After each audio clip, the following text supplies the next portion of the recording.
Hello, everybody, and thank you for tuning in to the Liberty Report.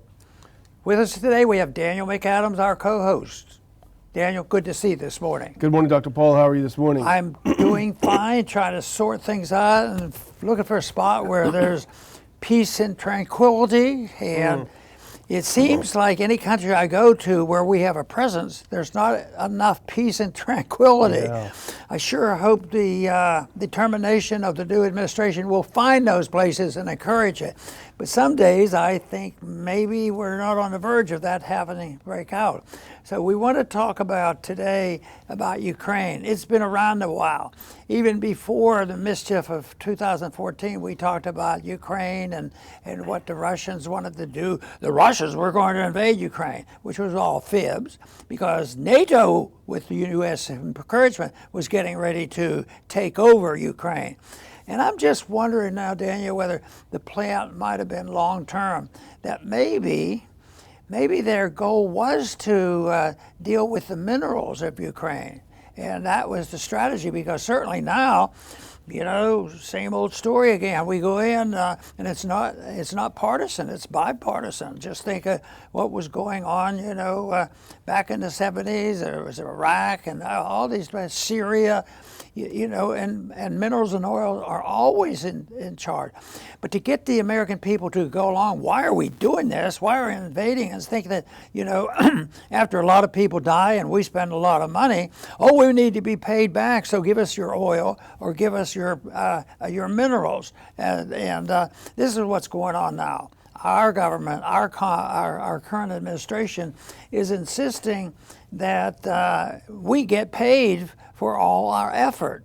And I would say it was a risky bet. We shouldn't have been there. Take the losses and get out of there. But no, we're saying you're going to pay. And that went on with the oil. We want your oil.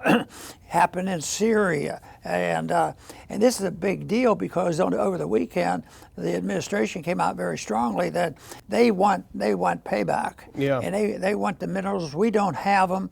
You know, our monetary system is such our best export are dollars. Oh, well, that's pretty good. We're, you know, buying stuff. Oh, yeah, but we buy it with cheap money. They keep it. What do they do with it? They invest in different things. So we haven't invested wisely enough.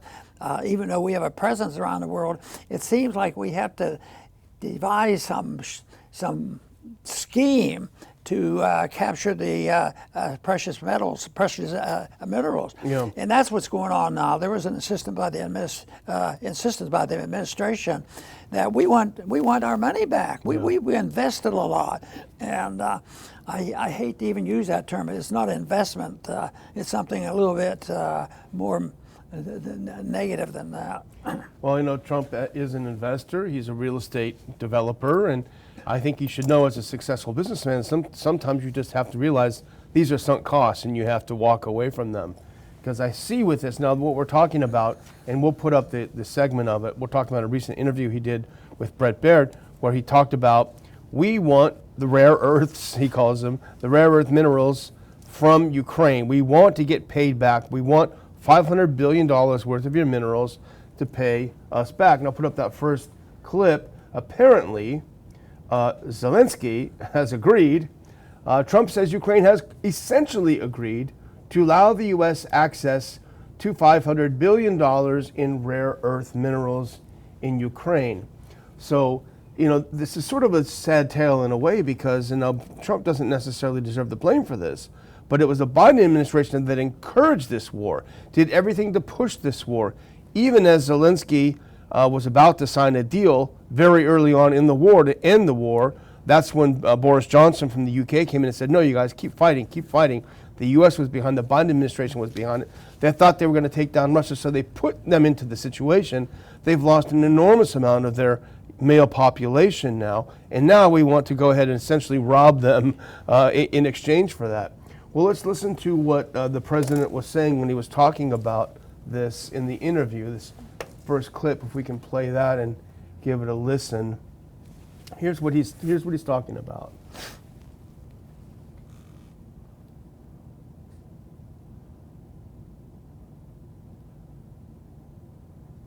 I want to have our money secured because we're spending hundreds of billions of dollars.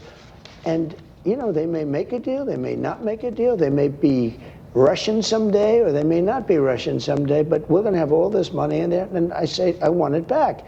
And I told them that I want the equivalent, like $500 billion worth of rare earth.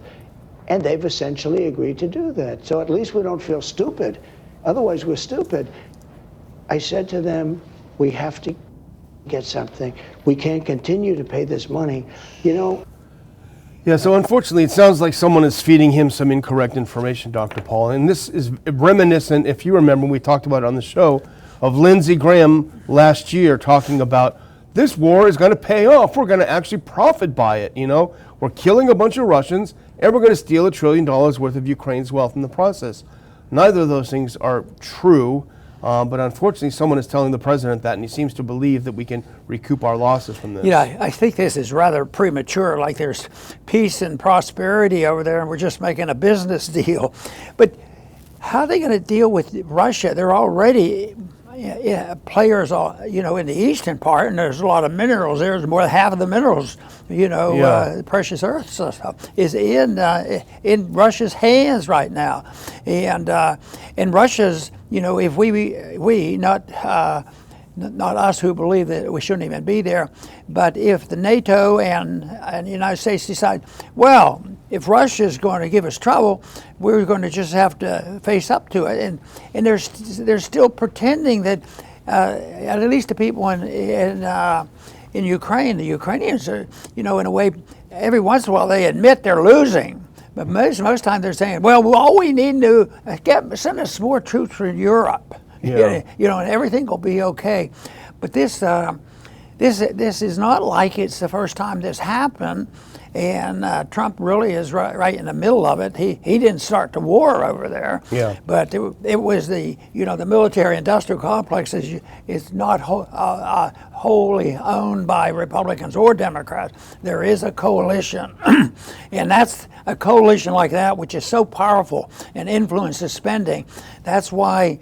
This effort for efficiency in government has to deal with policy, not making sure you don't spend too much money for hammers and saws. That is not going to answer. Even though I believe it's possible, because what's been recovered so far is so outrageous, it will galvanize the American people. Okay, go ahead, and if we have to get rid of it, we'll do it. But right now, it's in flux. Well, Zelensky is the quintessential scam artist. That's what he is. And he may have just been scamming Trump. Yeah, you can have the minerals, you can have them, no problem. Realizing that he doesn't have control, as you point out. A great majority of these, the rare earths and other sources of the mineral wealth in Ukraine are in the eastern part that are controlled by Russia. So he doesn't even control these. He says, okay, whatever, you can do that. But Trump is obviously serious about this, because if you put up the next clip, he's sending his Treasury Secretary to Kiev to talk about this deal. So they're serious about it. They think this is a serious deal. And you alluded to this earlier, Dr. Paul, when you said, this kind of reminds us of what they said about the Iraq War. Remember, this is going to be a cakewalk, piece of cake. And by the way, it'll pay for itself. We're just going to take the oil and get paid back. Well, how did that work out? And the same is true with this, Dr. Paul. Go on to the next one. Here's a very good explanation by Nastieva. And he said, rare earth balloon popped. De facto, Ukraine is not an undiscovered island somewhere in the world ocean. It was part of the Soviet Union, which was always a major world power in extractive industries. The fact that very little of the wealth in metallic ores, tungsten, has been commercially exploited in Ukraine has good reasons behind it. Namely, the Ukrainian deposits are found in rock formations that are very difficult and expensive to mine commercially. So these aren't just things kind of hanging around in baskets, pick them up and take them home. These are hidden deep in these rocks and very expensive to get out. Yeah. So who's going to pay for that? Yeah, and it follows a pattern. It's almost like that's the way you do. You get a powerful country, you have an empire, you have control of a currency, you develop the weaponry, and then you go out and you conquer lands, and then you get paid for it. But I think I think the Romans did this a little differently. Even the soldiers were rewarded, and it lasted longer. This isn't lasting longer. This is short-lived because we are facing up to the bankruptcy, and we no longer will be able to continue to do this unless the current effort by the new administration is very, very effective. And people like David Stockman, when he writes about it, plain English, and says, make a deal, have a PC, and get out. And reestablish a foreign policy which is quite different. And that's what I'm looking for. Yeah. Well, someone I listen to, Alex Cristoforo, has a great show, and he makes a good point. He believes that there are two factions in the administration right now. There's one faction that says, Trump, this is not your war. You didn't start this war. It's not your war. You don't have any business trying to finish it. You're only going to have failure getting involved. Stay out, stay away, sunk costs, get away. And then there's the other faction, the traditional conservative types who want to go in there and keep going and keep moving this. So you don't know exactly who he's listening to. Maybe he's listening to both sides. But it's interesting to see. A couple of things that we're looking at is that some indicators, if we're reading the tea leaves. Now, for the first time ever, this Rammstein group, which is the donors and supporters of Ukraine meeting in Germany, the U.S. has said for the first time, we don't want to chair this meeting this time. They held it every couple of months. They give it over to the U.K. You guys can do it this time. Who knows what it means? It may mean something. Now go to that next clip, which is that our Secretary of Defense, who has now been confirmed, Pete Hegseth, he went to Germany, but he's not attending, according to himself, he's not attending the Munich Security Conference.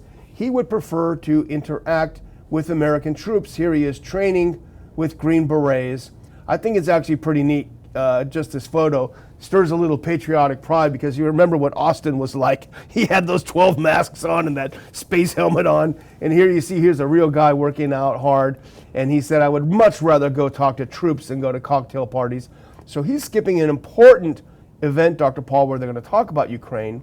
Although I will say Chris Rossini poured a little cold water on this, our friend and colleague, if you put the next one on, and he's absolutely right, Dr. Paul.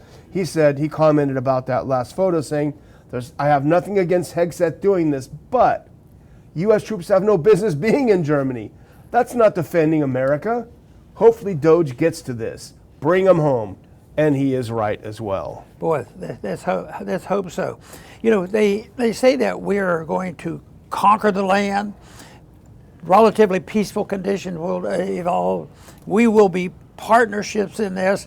Can you imagine the odds of that ever happening? Yeah. I mean, well, even if they got close to a partnership, do you think there would be a dominant partner? Yeah. A bankrupt country that has nothing, that depends 100% on our money, and already this was partially settled in the election. Yeah. The Ukraine issue was up there. They could attack that military spending where it was a little more politically risky to go into the Middle East and start talking this way.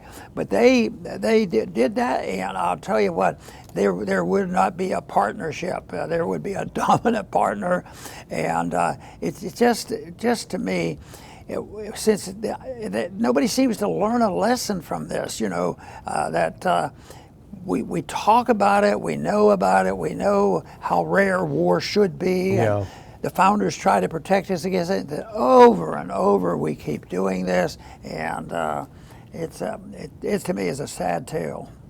Yeah, absolutely. Well, there's another little topic that we wanted to talk about, Dr. Paul, today. And that's something I'm sure you've got plenty to say about. If you can put that next one, and this is from Reuters. This just happened overnight. Trump, that's actually not, it's just a clip, Dr. Paul. Trump raises tariffs on aluminum and steel imports in latest trade war salvo. So he raised aluminum tariffs, Dr. Paul, to 25% from 10%, and a few other aspects of it. He targets downstream steel production for tariffs. He's substantially raising the tariffs on aluminum imports. What do you make of this, Dr. Paul? Doesn't sound good to me, but what do I know? No, I thought Adam Smith and a few others explained it to us, but they always go back because it looks simple. In the short run, certainly a lot of people benefit until it doesn't work anymore. Yeah. until somebody does it to us. Yeah, yeah. And they didn't waste any time in doing it to us. Oh, okay. It's only a strategy. Now, as they come back and Canada caved in, Mexico caved in, they're now helping us and obeying what we tell them to do. So it's going to be, hunky-dory, and it's going to work out. But I think that the whole thing is that they believe in this protectionism in a fallacy that they said that you have to have a balance of payments and balance of trade. If we spend $1,000 in your country, you have to spend it back here. Well, what if they spend it to another country and keep the system moving? And the example I used recently in the program that I think is such a good example. What if our 50 states were 50 countries and we wanted to have balance of trade with every state? Can you imagine what kind of trade we had? What if you didn't have a unified currency and people doing this and protect? Okay. You can't come. There's been times when one of the big issues, which has to be settled always with a court, is how do you do it with the water? But there's still private stuff going on with water that they could do it in. But the whole thing is this whole thing that they can do this and be able to get people to go along with it. That is the biggest surprise to me. And also the most annoying and delaying efforts. But you can't balance the payments, because what people don't realize is if we're so foolish, we consumers, that we like tennis shoes and clothes and things. And I've been looking more at labels. I'm guilty. I have Chinese products in my house. Oh no, you hate America. But what if there was somebody in my family frugal, or what if the person had given me a gift was frugal? Oh, this shirt is $50. Oh, but this same thing for $25. So I buy the shirt for $25. That means I have the shirt. Yeah, and I have $25, a bonus. And then they say that's dumb. People say that's dumb. That's how countries get rich. But most countries who complain the most are not admitting. I remember especially when the car business was so chaotic, the cars were so bad made in America that it was natural. It prodded people to do it. That's what the purpose is to show that if the market is choosing other products, if they'd rather buy products in Texas than New York, maybe New York ought to do something. Fortunately, in the country, people in New York can facilitate their problems by just moving out. It's not so easy around the world, but it's just it makes no sense whatsoever to realize that it's an enhancing thing. If you have the unbalance of trade is a message. It's sort of like, and there's a lot of guilt here in the administration and elsewhere. You gotta have low interest rates. And almost every, maybe Grover Cleveland might have been the only president that said, let it ride. But no, low interest rate. Sure, you and I can go out and buy a house and have a low interest mortgage, and what do you mean nobody benefits? But then what happens if more and more people do it? And then what happens if too many houses are built? And what happens when there's a collapse and then the house becomes less valuable? So it's that tariffs will be an illusion. It will be false information, and if there's any good, it will be temporary, and it will not be representing a freedom of choice. Matter of fact, I like to talk about tariffs and all this nonsense as a personal issue. That we shouldn't have all this mischief and rules and regulation. We ought to have sound money, and your right to spend the money you earn any place you want if you're not involved with violence. That's it. And that would give you the information, and that's why. Whether it's tariffs, international trade, or whether it's whether it's at home with the interest rate. Once you mess around with interest rate, you don't know how much the savings are. You're guessing at it. And somebody said, "Well, what would you do if you were in the Fed? How would you learn how to, pick the right interest rate?" Well, I would tell them you can't possibly do it. I admit, I don't know, you don't know, nobody knows, and it's all a bunch of malarkey pretending next week. And they pins and needles. is a major announcement by the Federal Reserve on a particular day, every Yeah. 6 weeks, I think. And pins and needles and trillions of dollars change hands because half the people know what it is and the other half think they know what it is, and it happens. And there's one little phrase in the discussion session afterwards. Oh, he didn't say that before. That is so far removed from the marketplace, and yet hardly anybody blinks their eye. But I want to suggest that it's been a couple years now that I've suggested that we really don't need the Federal Reserve. Is that a little radical? So you're talking yourself out of a job. They almost going to give you the chairmanship. Oh no, I'm not looking. There'd have to be. I'd rather go and talk to young people, so that if I were to be the chairman, I'd want everybody around me to know what I was doing and for what reason. Exactly. Well, I'm going to close out, Dr. Paul, and thank our viewers for watching the Liberty Report on YouTube, on Rumble, on X, wherever you watch it. Please subscribe wherever you are watching it and give us a thumbs up or a like, and help share the show and spread it around. We appreciate you watching. Dr. Paul? Very good. Very good. Well, one thing I have been involved in over the years is trying to stop the spending and balance the budget, have sound money, and maximize our personal liberties, and let people take their own chances and make them responsible for their mistakes. And they can't go begging and pleading and pressuring others to take care of their mistakes.